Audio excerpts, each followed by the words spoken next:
कृपया इस फिगर का स्क्रीनशॉट जरूर ले लीजिए। दोस्तों नमस्कार, मैं भारत आपका स्वागत करता हूं नई वीडियो के साथ में। अब इस वीडियो के बाद से हमारी कुछ वीडियोस आएंगी वर्ल्ड ज्योग्राफी को लेकर के। वर्ल्ड ज्योग्राफी में स्पेशली हम पढ़ते हैं मैप्स के बारे में। जो एटलस होगी, एटलस के बारे में यहाँ पर चर्चा होती है। आपको मैं कुछ बेसिक बातें बता देना चाहूँगा कि वर्ल्ड ज्योग्राफी में जो इंपॉर्टेंट टॉपिक्स होते हैं पढ़ने के, वो होते हैं कि जैसे वर्ल्ड में पूरे पूरे वर्ल्ड की बात हो रही है तो वर्ल्ड में कौन कौन से माउंटेन्स कहाँ पर होते हैं, कौन से प्लेट्यूज यानी कि पठार, लेक्स जो होती हैं इंपॉर्टेंट यानी कि जो झीलें होती हैं, उसके अलावा कुछ रिवर्स होती हैं, नदियाँ होती हैं, और कुछ बेसिन्स होते हैं। बेसिन के अलावा कुछ ऐसे एरिया होंगे जैसे कि कोई डेजर्ट का एरिया है यानी कि मरुस्थल का एरिया है, कुछ घास के मैदान भी होते हैं, और अलग अलग प्रकार की वेजिटेशन भी होती है जो पर्टिकुलर कंट्री या कंट्री के आसपास के क्षेत्र में पड़ती है। जब हम पढ़ेंगे अपनी दूसरी क्लास में फिजिकल ज्योग्राफी में का जो दूसरा पार्ट है क्लाइमेटोलॉजी यानी कि जलवायु विज्ञान, तो जलवायु विज्ञान में हम वेजिटेशन को बहुत अच्छे से समझेंगे। जो वनस्पति है होगी कि कौन कौन सी वनस्पति कहाँ पर पाई जाती है, बायोडाइवर्सिटी कैसे कैसे वेरी करती है लेटीट्यूड के हिसाब से। तो लेटीट्यूड यानी कि अक्षांश वगैरह हमने ऑलरेडी पढ़े भी हुए हैं। जब हम वहाँ पर पढ़ेंगे तो उन चीज़ों को अच्छे से वहाँ पर समझेंगे। लेकिन वर्ल्ड ज्योग्राफी में आपको स्पेशली ध्यान रखना है विश्व के प्रमुख पर्वत, पठार, नदियाँ, झीलें, मरुस्थल, घास भूमियाँ, इस प्रकार की जो ये फैक्चुअल चीज़ें होती हैं, इसमें हम उसको समझेंगे। और वर्ल्ड ज्योग्राफी में की अगर बात की जाए तो यहाँ से तो डायरेक्टली फैक्चुअल क्वेश्चन ही आते हैं। फैक्चुअल क्वेश्चंस का मतलब है कि जिनमें डायरेक्टली तथ्यों की डिमांड की हुई है, जो डायरेक्ट क्वेश्चन होते हैं, जिनमें आपको कोई ज़्यादा कंसेप्ट लगाने की ज़रूरत नहीं होती है। तो ऐसे क्वेश्चंस को जो हम डील करते हैं वर्ल्ड ज्योग्राफी के साथ में डील करेंगे। और मैं प्रयास करूँगा कि यहाँ पर मैप को बना करके अच्छे प्रकार से आपको इन चीज़ों को समझा पाऊँ, क्योंकि बिना मैप की हेल्प के आप सही प्रकार से उन चीज़ों को नहीं देख पाओगे कि कौन सी चीज़ कहाँ पर सिचुएट कर रही है, कहाँ पर पाई जा रही है। तो मैप के हिसाब से मुझे उम्मीद है कि आप लोग ज़्यादा आसानी से इन चीज़ों को सभी को समझ पाओगे कि कौन सा पर्वत कहाँ पर है, कौन सा पठार कहाँ पर है, कौन सी नदियाँ, कौन सी झीलें कहाँ कहाँ पर है। हम इस वाली अपनी सीरीज में एक एक महाद्वीप लेकर के और महाद्वीप की एक एक पर्टिकुलर चीज़ों को लेकर के हम इसमें आगे बढ़ेंगे। जैसे पहली वीडियो है, इसमें हमने एशिया महाद्वीप को लिया है, तो फिलहाल हम सबसे पहले पढ़ेंगे एशिया के पर्वत। फिर दूसरी जो वीडियो होगी उसमें हम देखेंगे एशिया के प्रमुख जो पठार होंगे। तीसरी में फिर हम जो इसी प्रकार से नदियाँ देखेंगे। चौथी में फिर हम इसी प्रकार से मरुस्थल देखेंगे। तो ऐसे करके एशिया की लगभग 5 वीडियो बन जाएगी। तो 5 5 वीडियो सातों के सातों महाद्वीप की अगर देखा जाए तो लगभग 30 के आसपास में वीडियोज़ आएंगी, क्योंकि कुछ महाद्वीप छोटे भी हैं, तो हो सकता है कि वो एक एक वीडियोज़ में ही कवर हो जाएं। जैसे कि अंटार्कटिका के बारे में ज़्यादा बातें करने को है नहीं, इसलिए उसके बारे में तो कम ही डिस्कस होगा। ऐसा ही साउथ अमेरिका है। साउथ अमेरिका भी एक महाद्वीप तो बड़ा है, लेकिन उसका जो भूगोल है, जो विश्व का भूगोल है उसका, अगर हम बात करते हैं ऊपर के भूगोल की, तो उसमें इतना ज़्यादा फैक्ट नहीं है याद करने का। पर्टिकुलर 3 से 4 जो इम्पोर्टेंट है, जो प्रमुख महाद्वीप है, जैसे कि यूरोप हुआ, जैसे कि अफ्रीका हुआ, जैसे कि एशिया हुआ, जैसे कि उत्तरी अमेरिका यानी कि नॉर्थ अमेरिका। ये 4 महाद्वीप ही ऐसे हैं कि जो वर्ल्ड ज्योग्राफी का लगभग 90% कवर करते हैं। ज़्यादातर क्वेश्चंस यहीं से ही पूछे जाते हैं। जैसे कि मैंने इस वीडियो में, आप यहाँ पर बोर्ड पे देख रहे होंगे कि बोर्ड पे अलग अलग कुछ मैंने यहाँ पर लिखा हुआ है। ये कुछ इधर लिखा हुआ है, कुछ इधर लिखा हुआ है। ये जो यहाँ पर मैंने लिखे हुए हैं, ये सभी के सभी इंपॉर्टेंट जो माउंटेन्स हैं उनके नाम है सभी के सभी। यहाँ पर भी ये माउंटेन्स ही है, लेकिन ये क्या है कि पूरी पूरी माउंटेन रेंजेस है जो काफ़ी लंबे, जिनकी लंबाई, जिनकी लेंथ बहुत ज़्यादा है, बहुत दूर तक जो जो फैले हुए इलोंगेटेड है। ऐसे जो ये पर्वत है यहाँ पर, ये किसी रीजनल पर्टिकुलर क्षेत्र के हैं, तो उनको मैंने एक साइड में लिख लिया दूसरी तरफ यहाँ पर अगर देखा जाए तो इसमें अगर हम देखेंगे तो कि एशिया में प्रमुख पर्वत कौन कौन से मौजूद हैं, तो एक बार हम थोड़ा और ले लेते हैं उनका, और फिर बाद में उसको हम यहाँ पर मैप में समझने का प्रयास करेंगे। तो जैसे हिमालय है, काराकोरम है, कैलाश है, कुनलुन शान है, टिएन शान है, ग्रेट किंगन है, अल्टाई माउंटेन है, हैंगे है, शियान है, सिखोटे है, येब्लोनोवी है, स्टेनोवी है, इसको जुगजुर कहते हैं, यहाँ पर डी साइलेंट है, जुगजुर है, कोलियामा है, यहाँ पर वर्खोख्यांस्क है, उसके अलावा पेगुयोमा है, अराकोनियोमा है, स्रेडनी है, कोरिया का है, यहाँ पर कोलियामा हमने यहाँ पर ऊपर देख ही लिया है, अभी डिस्कस करेंगे उसको भी हम यहाँ पर। तो ये प्रमुख पर्वत है कुछ यहाँ के। ऐसे इस प्रकार से इधर देखेंगे कि हिंदुकुश है, एल्बुर्ज है, यहाँ पर सुलेमान है, किर्थर रेंज है, मकरान है, जागरोस है, पोंटिक है और टोरस। तो ये तो कुछ इंपॉर्टेंट पर्वत के मैंने आपको नाम बता दिए। अब इनकी अगर सिचुएशन की बात करें, सिचुएशन कहाँ कहाँ पर है इनकी, तो हम देख लेंगे एक एक से उठा करके। जैसे बात करें अगर हिमालय की, तो हिमालय कहाँ पर मौजूद है, ये हिमालय यहाँ पर है पूरा पूरा, जो यहाँ पर JNK से शुरू होकर के यहाँ पर म्यांमार तक खत्म हो रहा है। और यहाँ तक कि हमारा देश का जो हिस्सा है, जो ईस्टर्न पार्ट है देश का, अंडमान और निकोबार, ये वहाँ तक फैला हुआ है अगर इसकी बात करें हिमालय की। तो हिमालय पर्वत का आपको पता ही है, मैंने आपको पहले भी बताया कि हिमालय पर्वत दुनिया का सबसे ऊंचा पर्वत है, सबसे हाईएस्ट पर्वत है। क्यों है ऐसा? क्योंकि एक फोल्डेड माउंटेन है। अगर आपको याद हो तो मैंने आपको पहले डिस्कस किया था कि फोल्डेड माउंटेन कौन से होते हैं, जो प्लेट टेक्टोनिज्म के कारण बनते हैं। प्लेट में जब डाइवर्जेंट मूवमेंट होता है तो ये फोल्डिंग या फोल्डेड माउंटेन इसको कह सकते हैं हम। वलित पर्वत का उदाहरण है ये, वलित पर्वत का, जो एल्पाइन युग में बनने प्रारंभ हुए थे इनको, इसलिए इनको हम एल्पाइन माउंटेन्स भी कह देते हैं। बात करें अगर हिमालय की, तो हिमालय की जो हाईएस्ट पीक है, जो सबसे ऊंची चोटी है, उसका आपको पता ही होगा, वो है माउंट एवरेस्ट। और एवरेस्ट की जो हाइट है वो लगभग 8848 मीटर के आसपास में है, ये आप सभी जानते होंगे। और जो माउंट एवरेस्ट है ये कौन से देश में पड़ती है? ये पड़ती है नेपाल में। जब हम हिमालय को भारत के भूगोल के रेफरेंस में पढ़ेंगे तो फिर तसल्ली से पूरी डिटेल में इसके बारे में हम डिस्कस करेंगे कि हिमालय में ग्रेट हिमालय कौन सा है, ट्रांस हिमालय कौन सा है, लेसर हिमालय कौन सा है, शिवालिक हिमालय कौन सा है। तो हिमालय के भी कुछ डिवीजन से उनको हम बाद में वहाँ पर समझने का प्रयास करेंगे। दूसरे नंबर पर यहाँ पर है इंपॉर्टेंट कौन सा? काराकोरम। काराकोरम पर्वत अगर आप देखोगे तो कश्मीर से ही शुरू हो रहा है, ये जम्मू JNK से शुरू हो रहा है, लेकिन ये हिमालय से पड़ता है नॉर्थ साइड में। यानी कि ये अगर इसकी बात करें तो ये वहाँ पर मिलेगा आपको, यहाँ पर ट्रांस हिमालय का एरिया होगा। तो ये हिमालय के नॉर्थ साइड में है काराकोरम। काराकोरम की जो स्पेसिफिक बात है, सबसे इम्पोर्टेंट जो बात है उसकी, वो ये है कि काराकोरम में पड़ती है K2।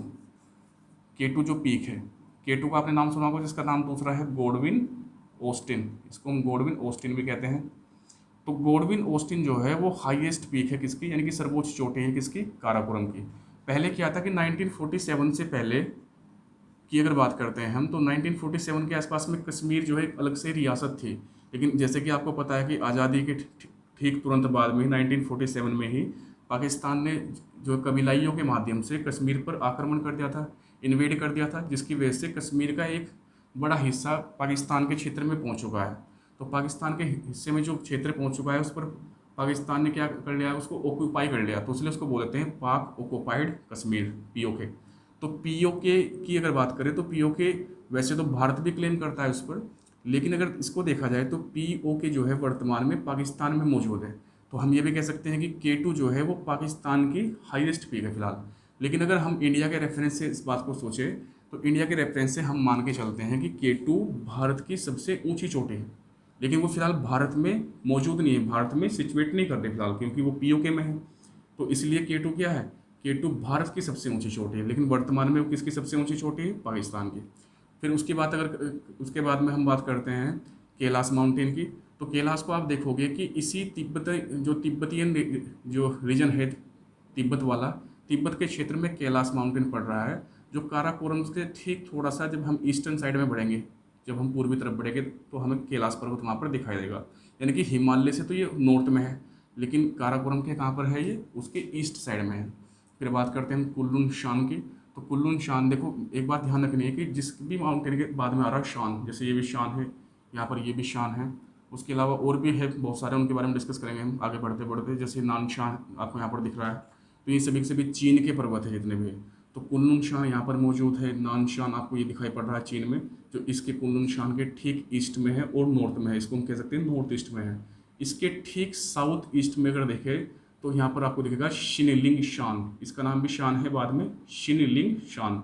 यहाँ पर टी साइलेंट है तो क्या कहेंगे इसको? शिनलिंग शान। फिर उसके ठीक नीचे अगर हम देखेंगे तो यहाँ पर दिखाई देगा आपको डेलाउ शान, इसको बोलते हैं डेलाउ शान, या चीन की भाषा में देखा है तो उसको दलाउ शान कहते हैं, दलाउ शान। फिर ऐसे ही आप यहाँ पर चीन में देखोगे तो यहाँ पर दिखाई पड़ेगा आपको यूवी शान, यूवी शान, इसकी अगर बात करते हैं। ठीक, फिर नानशान से जैसे हम ऊपर बढ़ेंगे तो नॉर्थ साइड में हमें यहाँ पर दिखाई देगा ग्रेट किंगन रेंज। ये ग्रेट किंगन रेंज है, जिसकी अगर हम थोड़ा डिटेल में समझने का प्रयास करें तो जो ग्रेट किंगन रेंज है ये कहीं ना कहीं मंगोलिया के साथ में भी बॉर्डर टच कर रहा है और इधर चाइना के साथ में भी है।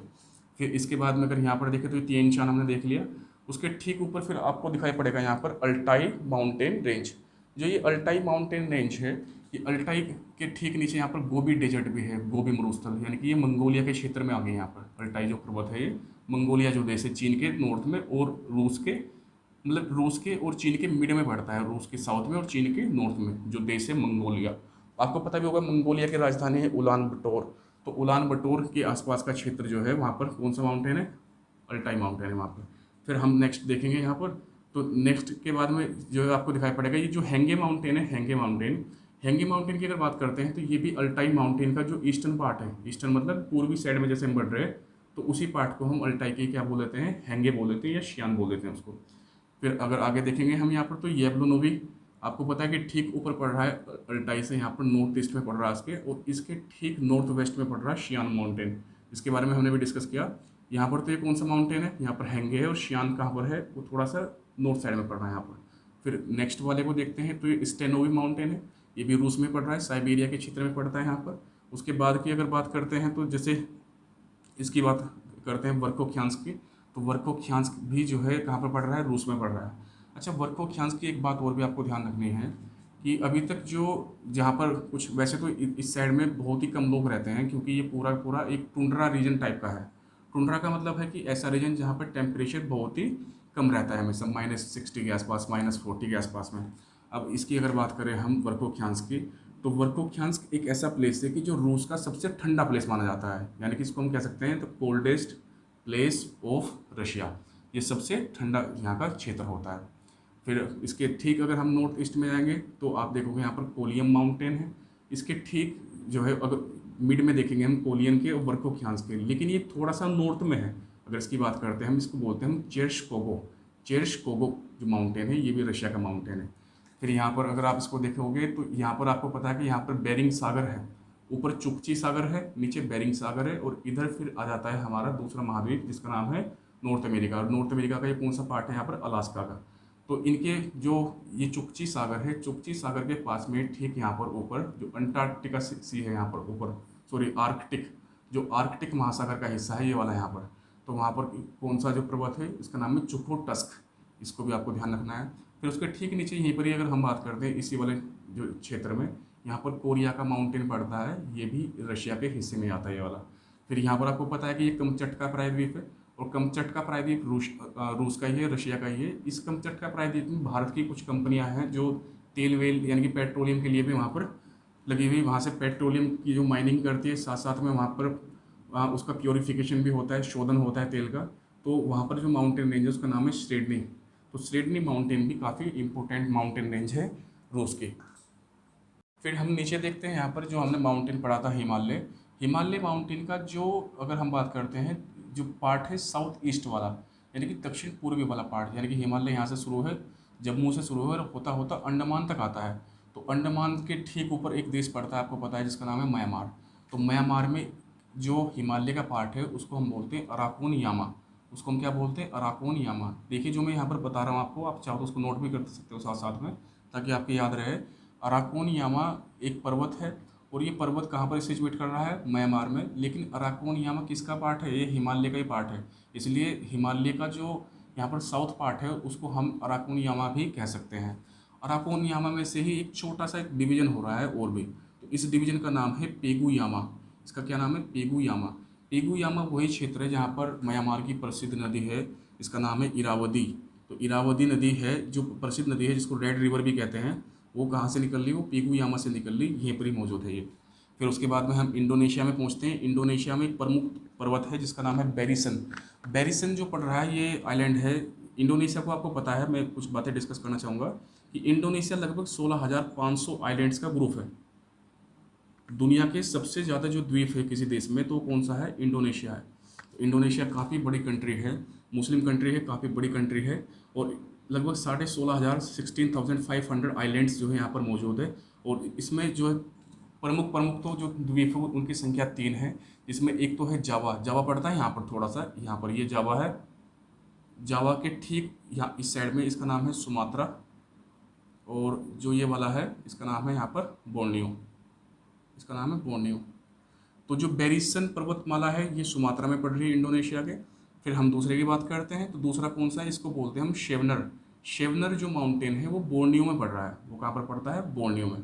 अब कुछ बातें मैं आपको यहाँ पर बेसिक और भी बताना चाहूँगा कि जैसे कि दुनिया का सबसे बड़ा जो द्वीप है, आपको पता है कि दुनिया का सबसे बड़ा द्वीप कौन सा है? ग्रीनलैंड है।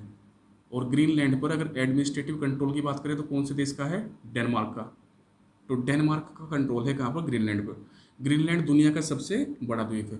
लेकिन दूसरा सबसे बड़ा द्वीप जो है दुनिया का वो कौन सा है? इंडोनेशिया है। यानी कि वर्ल्ड का जो सेकंड मोस्ट जो लार्ज हमारा वो है आइलैंड है वो कौन सा है? बोर्नियो। और बोर्नियो किसका पार्ट है? ये इंडोनेशिया का पार्ट है। ये बात आपको यहाँ पर याद रखनी है। जैसे एक बात और भी कहना चाहूँगा यहीं पर है कि दुनिया का जो सबसे बड़ा पेनिनसुला है, पेनिनसुला मतलब प्रायद्वीप जिसको कहते हैं, तो कौन सा है? पेनिनसुला जो है वो है अरेबियन पेनिनसुला। अरेबियन का मतलब अरब का जो प्रायद्वीप है, दुनिया का सबसे बड़ा प्रायद्वीप है, सबसे बड़ा पेनिनसुला है। पेनिनसुला के लिए सिंपल सी बात ध्यान रखनी है कि कोई भी पेनिनसुला जो भी होता है उसके 3 साइड में वाटर होता है और एक साइड में लैंड होती है। यानी कि ऐसा कोई बॉडी, कोई ऐसी जो है लैंड फॉर्म जिसके 3 साइड में 3 तरफ समुद्र हो या पानी हो और एक साइड में जिसकी क्या होता है? लैंड का एरिया होता है, उसको हम पेनिनसुला बोलते हैं। तो दुनिया का सबसे बड़ा पेनिनसुला कौन सा? अरेबियन पेनिनसुला जो है दुनिया का सबसे बड़ा पेनिनसुला है। फिर हम आते हैं दूसरे माउंटेन्स पे। तो जैसे कुछ पर्वत है, अगर हम बात करें हिमालय के साथ में जो कनेक्टेड है लगभग, एक तो है हिंदू कुश। अगर हिंदू कुश की बात हम करते हैं तो आप सभी के सभी जानते हैं कि हिंदू कुश माउंटेन जो है ये पाकिस्तान और अफ़गानिस्तान के आसपास का बॉर्डर जो है शेयर करता है हिंदू कुश माउंटेन। फिर पाकिस्तान, ये आपको ध्यान रखना है कि अफ़गानिस्तान और पाकिस्तान इन दोनों देशों का बॉर्डर शेयर कर रहा है कौन सा? हिंदू कुश माउंटेन। इसका नाम हिंदू कुश इसलिए रखा गया है क्योंकि यहाँ से सिंधु नदी बह कर के आते हैं और जो लोग थे, जो फारसी लोग थे, वो सिंधु की जगह हिंदू जो प्रोनाउंसिएशन किया करते थे, उसका उच्चारण किया करते थे सिंधु का हिंदू के रूप में, इसलिए यहाँ पर नाम हो गया इसका हिंदू कुश माउंटेन। इसके ठीक साउथ में यानी कि दक्षिण में जाएंगे तो हमें सुलेमान पर्वत दिखाई देगा जो पड़ता है पाकिस्तान के क्षेत्र में। सुलेमान के जब हम जाएंगे आगे और फिर नीचे साउथ की साइड में जाएंगे, साउथ मतलब दक्षिण की तरफ जाएंगे, तो हमें दिखाई पड़ेगी किरथर रेंज। किरथर रेंज देखिए, मैं एक बात यहाँ पर वो भी शेयर करना चाहूँगा कि प्राचीन समय में भारत पर जितने भी आक्रमण हुए, चाहे वो अलेक्जेंडर द ग्रेट था, सिकंदर था, या उसके बाद में जैसे नादिर शाह आया, या जो है अहमद शाह अब्दाली आया, या इन दोनों से पहले जैसे महमूद गजनवी था, मोहम्मद गोरी था, वो सभी के सभी इन्हीं पासिस से होते हुए आए। पास क्या होता है कि जैसे 2 माउंटेन है, 2 माउंटेन के बीच में से क्या तो यहाँ पर रिवर होगी, कोई नदी जा रही होगी, और नदी नहीं होगी, अगर ये खाली जगह होगी तो इसको बोल देते हैं पास या पैसेज। और पास का मतलब होता है दर्रा, जिसको हिंदी में हम दर्रा कह देते हैं। तो इन्हीं दर्रों से हिंदू कुश सुलेमान रेंज से होते हुए वो इंडिया में आए थे। तो किरथर भी कहाँ पर पड़ रहा है? ये भी पाकिस्तान में मौजूद है। फिर आप जो किरथर के पास में यहाँ पर एक सिटी है चाइना की, सॉरी पाकिस्तान की बहुत प्रसिद्ध सिटी है। जैसे भारत का है मुंबई, भारत का मुंबई शहर बहुत प्रसिद्ध है, चीन का संघाई शहर बहुत प्रसिद्ध है, ऐसे ही पाकिस्तान की जो उसको कह सकते हैं हम इकोनॉमिक जो कैपिटल है वहाँ की, जो उसकी आर्थिक राजधानी है, उसका नाम है कराची। तो कराची कहाँ पर पड़ रहा है? किरथर रेंज के आसपास में पड़ रहा है, और वहाँ पर दूसरी जो रेंज है उसका नाम है मकरान। इसलिए जो ये कोस्टल रीजन है, यहाँ पर ये कोस्टल रीजन जिसको कहते हैं, जहाँ पर राजधानी पड़ रही है कौन सी? इकोनॉमिक राजधानी यानी कि कराची, उसको क्षेत्र को बोलते हैं मकरान का तट। तो ये मकरान का तट पर अवस्थित है कौन सी? ये वाली जो कराची जो है। और कराची का एक प्रसिद्ध बंदरगाह है, अगर आपको पता होगा, गवादर पोर्ट, इसका नाम है गवादर। गवादर पोर्ट वही पोर्ट है, वही बंदरगाह है जिस पर चीन जो है, जहाँ पर चीन का बेस है, जहाँ पर चीन का एयर बेस भी है, वहाँ पर चीन के जो मिलिट्री बेस भी है, तो चीन ने डेवलप किया है इसको, गवादर को, जो पड़ रहा है कहाँ पर? कराची के पास में पड़ रहा है। फिर हम आगे बढ़ेंगे तो हमें दिखाई पड़ेगा यहाँ पर जागरोस माउंटेन। जागरोस माउंटेन बहुत प्रसिद्ध माउंटेन है, ईरान का पर्वत है ये, आपको ध्यान रखनी है कहाँ पर पड़ रहा है, ये ईरान में पड़ता है जागरोस। तो जागरोस भी इंपॉर्टेंट है। फिर आप ईरान के ठीक ऊपर देखोगे, अच्छा यहाँ पर एक बात और भी ध्यान रखनी है कि ये है कैस्पियन सागर, इसको हम कैस्पियन सी कह देते हैं यहाँ पर, और ये है यहाँ पर अरल सी, अरल सी, यहाँ पर अरल सागर है। तो जो कैस्पियन सी है, कैस्पियन सी के आसपास हम बहुत सारे देश इसके साथ हम बॉर्डर बनाते हैं वैसे तो, उसको हम नेक्स्ट वाले इसमें डिस्कस करेंगे, जब हम लेक्स के बारे में पढ़ेंगे तब समझेंगे उसको, और अरल को भी। ये दोनों पढ़ रहे कहाँ पर? ये रशिया में है इंपोर्टेंटली तो, लेकिन कैस्पियन के आसपास में और भी देश है, जैसे भाई कुछ मध्य एशिया के देश है, उसके अलावा यहाँ पर नीचे और भी हैं। तो एल्ब्रूज जो माउंटेन है ये प्रमुख रूप से है ईरान में, ये भी आपको बात ध्यान रखनी है, प्रमुख रूप से ईरान में है एल्ब्रूज पर्वत, ये भी काफ़ी इंपॉर्टेंट है। उसके बाद में फिर हम देखते हैं कि तुर्की का एक प्रसिद्ध माउंटेन है जिसका नाम है काकेसस। काकेसस की कुछ बातें आपको ध्यान रखनी है कि काकेसस वो पर्वत है जो इस एशिया महाद्वीप को इस यूरोप महाद्वीप से, यूरोप कहाँ पर स्थित है? यहाँ पर स्थित है। ये हमने जो ये मैप बनाया है सिर्फ और सिर्फ किसके लिए बनाया है? एशिया के लिए बनाया है, क्योंकि हम एशिया के माउंटेन्स को पढ़ रहे हैं फिलहाल। तो यूरोप जो है ये यहाँ पर मौजूद है। यूरोप को एशिया से के बीच में जो डिवीजन पैदा कर रहा है, डिवीजन मतलब जो एक खंड पैदा कर रहा है, यानी कि एक भाग बना रहा है, दोनों को डिवाइड कर रहा है, अलग अलग कर रहा है। तो कौन सा पर्वत है? कोकेसस पर्वत। कोकेसस पर्वत कहाँ पर पड़ता है? टर्की में पड़ता है, स्पेशली कहाँ पर? टर्की, जिसको हम तुर्की कह देते हैं। तुर्की की राजधानी क्या है? आपको पता है कि जो एशिया में पार्ट पड़ता है तुर्की का, उसकी राजधानी अंकारा है, जबकि जो पार्ट तुर्की का पड़ रहा है कहाँ पर? यूरोप में, उसकी राजधानी है इस्तांबुल। तो काकेसस पर्वत एक है, फिर यहाँ पर पोंटिक पर्वत, पोंटिक, और एक है टोरस। तीनों को ध्यान रखना आपको, टोरस हुआ, काकेसस हुआ, पोंटिक हुआ। तीनों के तीनों पढ़ते कहाँ पर है? तुर्की में पढ़ते हैं। कहाँ पर पढ़ रहे हैं? टर्की बोल देंगे या तुर्की बोल देंगे, तुर्की में पढ़ते हैं। ऐसा ही फिर ऊपर देखोगे आप, यहाँ पर यूराल पर्वत है। यूराल पर्वत मतलब ये माउंटेन भी बिल्कुल ठीक ऐसे ही है जैसे कि कौन सा है? काकेसस, क्योंकि ये पढ़ तो रहा कहाँ पर? रशिया में। पढ़ तो रहा कहाँ पर? ये रशिया में। लेकिन रशिया में पढ़ने के बावजूद ये क्या करता है? एशिया को और यूरोप को अलग कर रहा है। मैं आपको ये बात भी बताना चाहूँगा कि रशिया क्षेत्रफल के मामले में अगर एरिया वाइज देखा जाए तो दुनिया का सबसे बड़ा देश है। लेकिन रशिया जो देश है, ये देश भी इसकी तरह, तुर्की की तरह, दो भागों में बटा हुआ है, यानी कि दो महाद्वीपों में बटा हुआ है। एक महाद्वीप में पड़ रहा है इधर, कौन से में? एशिया में। दूसरे में कौन से में पड़ रहा है? ये यूरोप में। तो दो महाद्वीपों में पड़ता है। जबकि इसकी जो राजधानी है रशिया की, मॉस्को, वो पड़ रही कौन से पार्ट में? वो यूरोप वाले पार्ट में पड़ती है, इस साइड में वो पड़ती है यूरोप वाले पार्ट में। ये बात आपको ध्यान रखनी है। तो यूराल पर्वत भी काकेशस की तरह क्या करता है कि ये एशिया को और आपके यूरोप को, दोनों को अलग करता है, दोनों को एक दूसरे से अलग करता है। उम्मीद है दोस्तों आपकी समझ में आए होंगे कि जो पर्वत है, एशिया के प्रमुख पर्वत कौन कौन से हैं और कौन कौन से देश में पड़ रहे हैं। आप इस वीडियो को एक बार या दो बार आराम से देख सकते हो। और मैं आपको ये भी जो है साथ में मैं कहना चाहूँगा कि मैं वीडियो के साथ में इसका स्क्रीनशॉट भी आप लोगों को दूंगा, कि ताकि आप इसको वहाँ पर क्लियरली आप कहीं पर नोट भी कर सको पूरे के पूरे फिगर को। और आप अगर आपको बनाने में प्रॉब्लम आ रही है इस टाइप से, तो आप एक आउटलाइन मैप की बुक भी ले सकते हो। आउटलाइन मैप की जो बुक होगी मैं उसको आपको दिखा देता हूँ। दोस्तों ये है आउटलाइन मैप, और अलग अलग जो है पब्लिकेशंस की जो भी होता होगा इनका अलग अलग आ सकती है ये। बस आपको ध्यान रखना कि यहाँ पे लिखा होगा आउटलाइन मैप, यहाँ पर फिजिकल एंड पॉलिटिकल। देखिए फिजिकल में क्या होता है ना, कि फिजिकल में बॉर्डर स्पेशल जो क्लियरली मेंशन नहीं की जाती, वहाँ पर सिर्फ और सिर्फ आपको माउंटेन रेंज दिखाई जाएंगी, आपको जंगल का एरिया दिखाया जाएगा, पठार का एरिया दिखाया जाएगा, और चीज़ें वहाँ पर दिखाई पड़ेगी आपको। लेकिन जो पॉलिटिकल होता है, पॉलिटिकल में सारे सारे बॉर्डर्स जो होती हैं वो क्लियरली मेंशन रहती है, चाहे तो वो कंट्री की बॉर्डर हो, विद इन कंट्री हो, या कंट्री की बाहरी जो बॉर्डर्स होती है, चाहे वो वाली होनी चाहिए। जैसे मैं इसकी अगर बात करता हूँ तो आपको पता है कि जैसे ये है, यहाँ पर बॉर्डर्स सारे के सारे क्लियरली मेंशन किए हुए अलग अलग स्टेट के, जैसे JNK है, यहाँ पर हिमाचल प्रदेश है, उत्तराखंड है, फिर यूपी है, ऐसे सभी का जो क्लियरली मेंशन किया हुआ है यहाँ पर। तो ये इंडिया का पॉलिटिकल मैप है, यहाँ पर लिखा भी हुआ है ये पॉलिटिकल एंड एडजेसेंट कंट्रीज़ है, जो आसपास के जो कंट्रीज़ है उनके बारे में भी यहाँ पर बताया गया है। इसके अलावा अगर इसमें और देखें तो जैसे ये वाला मैप है यहाँ पर, अगर इसकी मैप की हम बात करते हैं तो इसमें आप देखोगे कि इस मैप में कोई भी बॉर्डर्स अंदर नहीं है। इसका मतलब ये कैसा मैप होगा? ये फिजिकल मैप होगा इंडिया का। यहाँ पर आपको ध्यान रखना कौन सा मैप है, ये फिजिकल मैप है। इसी टाइप से जब हम इसमें आगे बढ़ते हैं तो आगे आपको अलग अलग, जैसे वर्ल्ड है, यहाँ पर ये वर्ल्ड का आपको पॉलिटिकल दिखाई पड़ रहा है, क्योंकि वर्ल्ड के पॉलिटिकल में कंट्रीज स्पेशल मेंशन की हुई है कि कौन सी कंट्री कहाँ पर है। जैसे मैंने आपको भी बताया कि ये जो यहाँ पर डिवीजन है ये यूराल पर्वत का है। इसी यूराल पर्वत का जो रूस में पड़ता है ये वाला, यहाँ पर मैंने आपको बताया कि यहाँ पर कौन सा है, ये काकेशस पड़ रहा है यहाँ पर, जो ये काकेशस जो तुर्की का है। ऐसे आगे बढ़ते हैं तो जैसे ये एशिया है, तो एशिया का मैप अगर आपको दिख रहा हुआ है, यहाँ पर भी लगभग ऐसे बना हुआ मैप है ये। तो एशिया का ये फिजिकल मैप है, क्योंकि यहाँ पर जो कंट्रीज़ है, कंट्रीज़ के बॉर्डर्स यहाँ पर नहीं दिए गए हैं। जबकि अगर इसी में हम आगे देखेंगे तो इसमें जो फिजिकल के साथ साथ में पॉलिटिकल भी दे रखे होंगे। जैसे कोई भी मैप उठा लो, जैसे अमेरिका का है, तो अमेरिका में स्पेशली मेंशन किया हुआ है यहाँ पर, आपको दिख रहा होगा कि ये जो बॉर्डर्स दिख रहे हैं आपको, ये बॉर्डर्स है, और ये फिजिकल मैप है किसका? ये है नॉर्थ अमेरिका का फिजिकल मैप। तो इस प्रकार से आपको जो है, अगर आप चाहो तो एक आउटलाइन मैप ले सकते हो। और आउटलाइन मैप का फ़ायदा ये होगा कि आपको इसको बार बार बनाने की आवश्यकता नहीं होगी, लेकिन अगर आप खुद से बना सकते हो तो और भी अच्छी बात है। दोस्तों इसी के साथ वीडियो समाप्त करता हूँ। नेक्स्ट वाली जो वीडियो होगी उसमें हम पढ़ेंगे पठारों के बारे में, और ऐसे ऐसे वीडियोस आगे भी आएंगे जिसमें हम कहीं आपके झीलों के बारे में, नदियों के बारे में भी पढ़ेंगे।